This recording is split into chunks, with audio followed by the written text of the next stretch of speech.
rizq Allohdan. Alloh taolo rizqni yozib qo'ygan. Uni banda na ko'paytira, na kamaytira oladi. Bir olimning oldiga inson tushkun holatda borgan ekan. Shunda olim so'rabdi undan, "Nima bo'ldi sizga?" desalar, "Dunyoning g'amlari, dunyoning tashvishlari meni qisib qo'ydi. Siqilib qoldim men." deganda aytgan ekan, "Siz onadan tug'ilganda, dunyoga kelganda qaysi g'amni olib keldingiz o'zingiz bilan?" Hech qanaqangi g'am yo'q edi.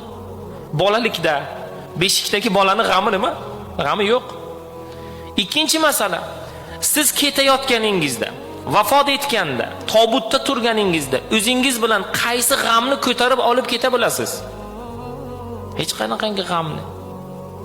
Shuning uchun na o'zingiz bilan kelgan, na o'zingiz bilan ketadigan g'amlarni nega bu ikki orasida, tug'ilish va o'lim orasida ko'tarib yurasiz? Allohga tavakkal qiling. Alloh fazl bersin. Alloh taoloni o'zi bandaga mehribon, chiqish yo'lini albatta Alloh taoloni o'zi ko'rsatadi.